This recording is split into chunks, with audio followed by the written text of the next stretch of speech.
Hey everyone, welcome back to my channel. My name is Kristen and this is Growing Zone 9B. I am so excited that you guys have joined me on this journey. So what we are talking about today is we have put up some cattle panel over the weekend, which I am absolutely elated about. It's super cool and I'm excited to see what we're gonna start growing up it. For now, what I'm thinking is in this section is this is where our tomatoes were. As you can see over here, we still have the tomatoes and they are super long. Like they are extending almost like 10 to 12 feet out total. And so I want to go ahead and replant some more tomatoes. And as you guys can see, is what we did is we put the arch here in the middle, and then through the section on the outside of this, you can see that there's another cattle panel. We built it in the Vego bed and then kind of bent in the two pieces so it makes like a half, kind of like a quarter of a square there, so it's like U-shaped. Basically it's matching the Vego grow box. And then we have pushed the panel all the way to the back here. As you can see, it's all the way to the back, and then I can actually put my hands through. There is spacing and then it goes like here, so it's almost my arm length and width. And then we are putting the tomatoes in there, and I think that that will be good. I'm gonna pin the tomatoes to the inside piece here, and then on the other side, I know tomatoes like to breathe. I was thinking about running some flowers or maybe another set of tomatoes and just making sure that there's good aeration. These are the sweet 100s that are getting this super long length to them. They're just massive and long. And so I want to really try to clean that up as we venture into like the super hot summer months. Back there you can see a little bit of the eggplant that I still have. And then see, this gives me enough space. This is a nice clear area, so you guys can see is that I have quite a bit of space that I can still put like more dirt or compost in if I need to, and I can still reach in from the other side over there and then work that area. So I'm really excited to see how this goes. I noticed that most people just do the one arch, which is like right there in the middle, and they kind of just leave it at that, but they don't do the whole like two panels in one bed. Now this is a Vego jumbo grow bed, and I've talked about these beds before. I absolutely love these beds, and so I'm actually super excited to see how this is going to work. I mean, if it doesn't work, no big deal, honestly. We'll just pull that, probably the back piece out, and we'll just leave the arch, and maybe we'll put the back piece somewhere else. We'll just kind of unbend it. It really wasn't too difficult. Of course, I say that and I'm not the one that did it. My fiance and his friend actually bent those panels for me and tacked them in. So yeah, and he accidentally ended up standing on my pumpkin, my Seminole pumpkin, so you can see I had to like pull it out, and then the squirrels got a hold of my sunflowers. Super sad about that. But you know, that's what happens when you have a squirrel problem. You can see all the heads have been ripped off my sunflowers. They're beautiful, but I have to pull them out. And then that's our sweet potato bed. Look at how out of control it is. Obviously you can see we've got some pest issues. We don't put any pesticides on our plants because I want to try to keep them as natural as possible. So we're gonna get some bug damage, but I call this, you know, the trap crop, because hopefully if something is gonna get eaten, it's just the tops of these sweet potatoes, and it's not gonna be something that I'm really looking forward to. So like I said, we are really in the heat of summer here in Zone 9B in Florida, and it's honestly just terrible right now. the feel like temperature is like 110, 115 degrees. It's ridiculous. Like when we're in the vehicles, we're like getting easily like 100, you know, degree temperatures. Like it's, the temperature gauge is just ridiculous. But it's definitely like in the overall general temperatures, we are definitely in like the mid to high 90s. So it just depends. And when that sun is beating down on these plants, obviously if you feel like it's, you know, 110 to 115 degrees, your plants are definitely going to be feeling that heat. So right now we just decided to start kind of prepping our beds to get them ready for probably, I would say, maybe the end of August, the beginning of September. That's really where we're at. We do have stuff in the garden, and it's been a little while since I took you guys on a little trip around just to show you what's going on. As you can see, the tomatoes are starting to take on a little bit of damage just because we're in the rainy season. It's starting to rain more, which is good. Back there where you can see, we ripped out this weekend the like little arch thing that I had going on, but we're gonna clean that up. And then here, I think this is an Amish paste tomato or aroma, and then this is a variegated tomato. I don't know if you can actually tell that in this camera, but we've gotten a couple of tomatoes off of this plant.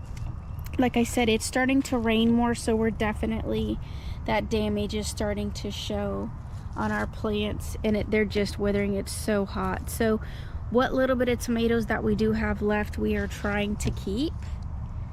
It's a beautiful tomato. I have, oh, there's like a little bit of pest damage right there. I have literally been getting, probably, no joke, which I don't have a ton of tomatoes, but I have easily packed in, I would say, in the gallon size Ziploc bags, those sweet 100s easily. I have probably done 10 gallons worth of tomatoes on just that Vego grow bed over there, and the whole bed wasn't completely slammed or full.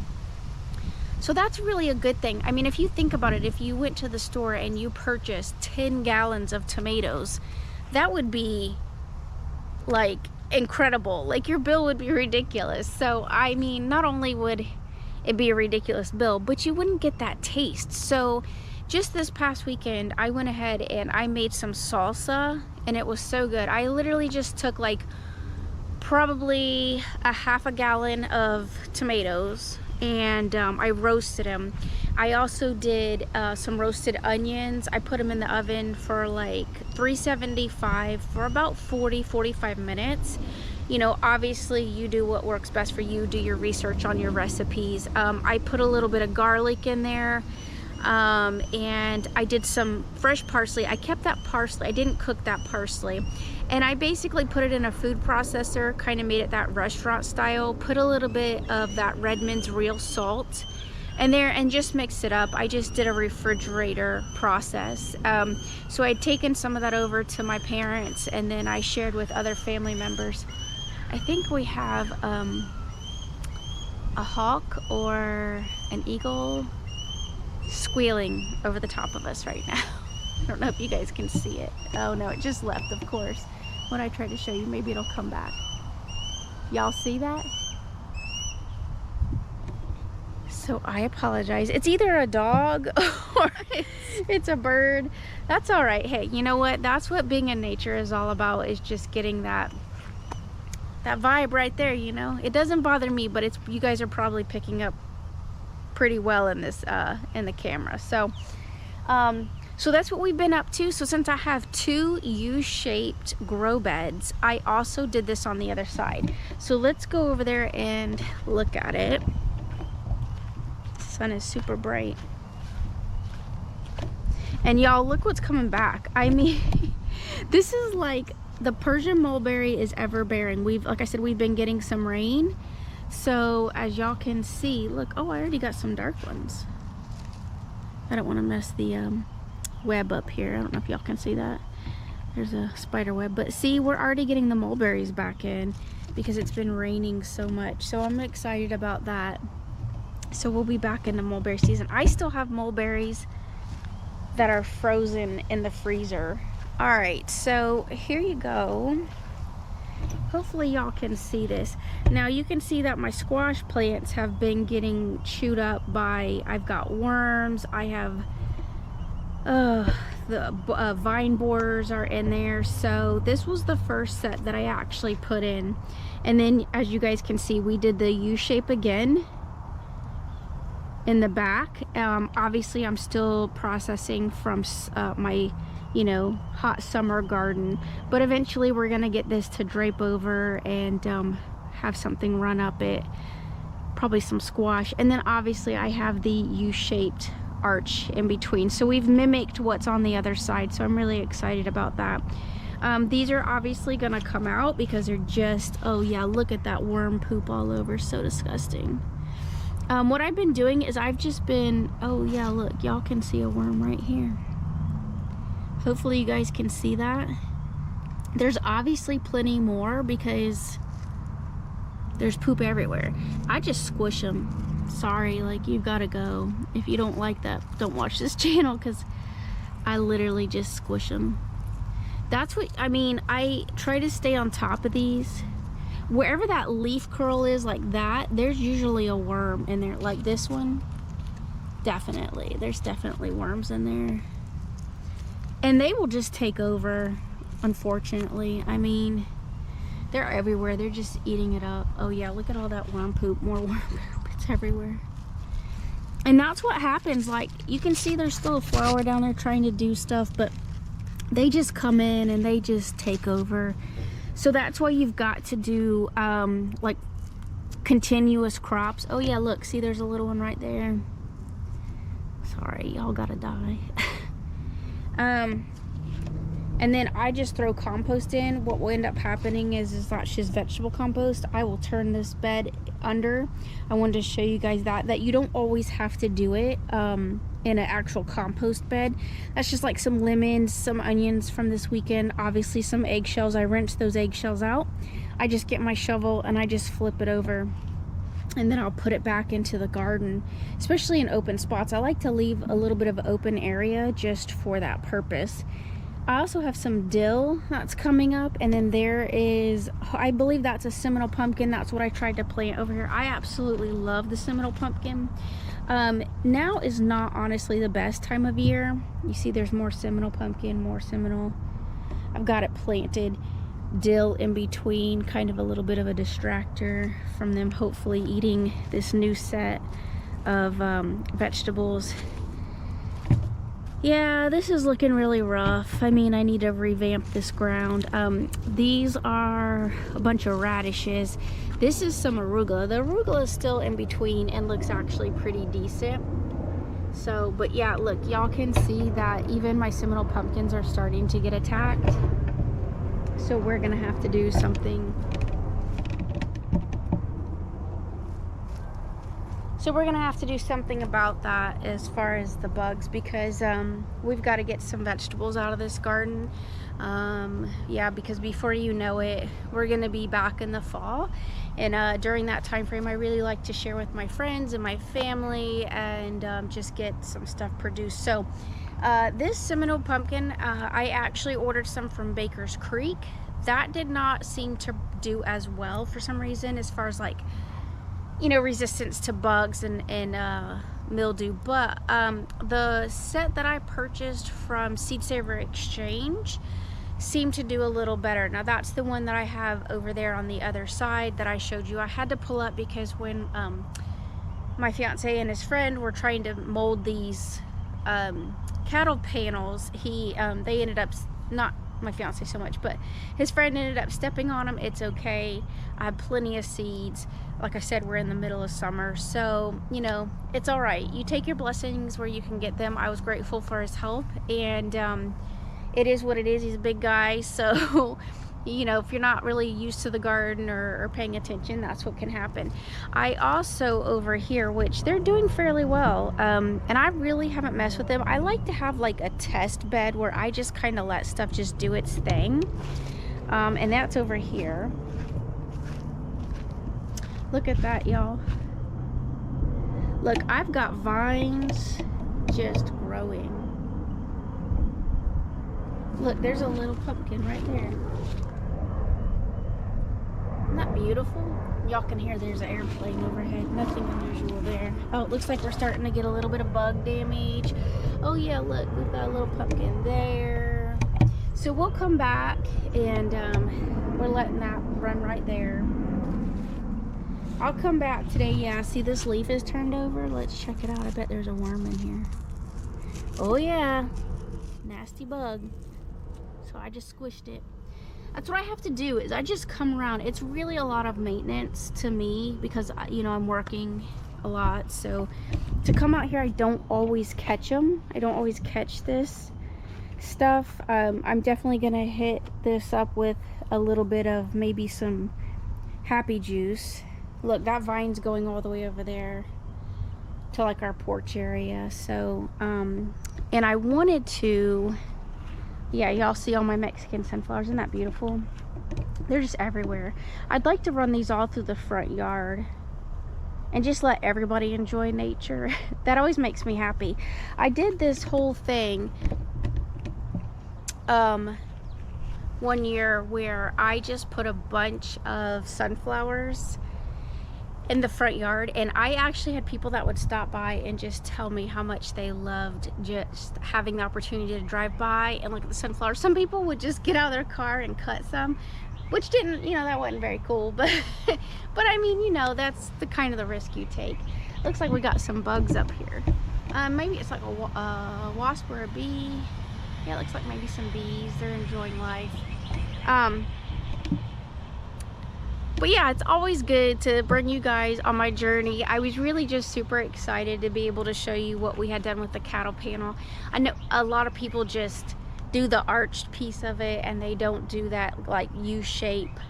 And so I just thought it was kind of cool. We're gonna give it a try. We're gonna see what happens. That way, either way, when we get a lot of storms, because we're right on the water, it is a lake, but we are on the water, and so that breeze can tend to get a little bit heavier just because there's nothing to block it, no other homes or trees really. So we've got that nice gap, and so when that wind really picks up, especially if we get a hurricane or a heavier summer storm, what will end up happening is those vegetables get really shaken and they can just collapse over, especially when you have a vegetable that's anywhere between like 10 to 12 feet in length. So keep that in mind. So that's kind of why we did it too. It would give it a little bit of bracing to be able to control that area, that plant for that area. So like I said, we'll give it a try. Obviously we've got a couple months before that's going to happen. Like I said, not really too much goes on here during the summer just because it's so hot that really the only thing that we're going to be able to grow is those tomatoes, sweet potatoes. We do try to grow those pumpkins. Like I said, these pumpkins over here that you guys I just showed y'all are kind of in the shade of the house, so they're just not really getting a ton of sun, which that's why I'm hoping that it might be able to produce more than I would normally see. And I did put 10 seeds, 5 in the back and then 5 in the front of that Vego grow bed. And so we're gonna see what happens. I'm praying that we get some good harvest out of it this year. So so like I said, other than getting some tomatoes right now, I do have a little bit of ginger. You can kind of see it over here. So that's starting to come up just because we've actually had all that rain. All right, y'all, so that's really what I wanted to show y'all today, was that we've kind of like changed up this arch trellis, and we've done the U shape and then we did the arch in the middle. So hopefully in maybe a couple weeks I'll bring you guys back. We'll see how these vines do. I might try to run some Seminole pumpkins up it. I will probably end up having to put them in some type of cradle or a holder once they actually start to produce, because I can tell you that vine is not, those vines just aren't strong. They're very hollow, and so it's going to need some support. But if not, they'll just run the bottom until we can get some arched till we can get some support to hold up those pumpkins if they do run up that arch trellis. So All right, guys, well, there you have it. It's not the most beautiful garden because it is the summer, but this is the real world. I don't have somebody who is out here helping me. I'm not out here in the garden 24 hours 7 days a week. I just am out here minimally because I am just we're doing the best we can. This is just a small garden, but I am happy to share with you guys so that way maybe you can start growing some food on your own, and maybe not just supplementing what you're having to spend at the grocery store, but also having the opportunity just to eat some delicious fresh food that you have grown on your own. I think that's always good. Oh my God. All right, y'all, so I'm gonna really end it this time. All right, thank you guys for joining me today. It's always a blessing to have you guys be a part of what I'm doing here, and hopefully I'm inspiring somebody out there to get outside and just plant something. Get out there and just enjoy nature, and even if it's just some basil, to make yourself some basil tea, or to put that basil with some tomatoes, or just basil and tomatoes in a bucket, then blessings to each and every one of you. And I'm so excited that you are excited about growing and that you're watching me. All right, everyone, until next time, I will see you guys in the future. All right, be good, be kind, love one another.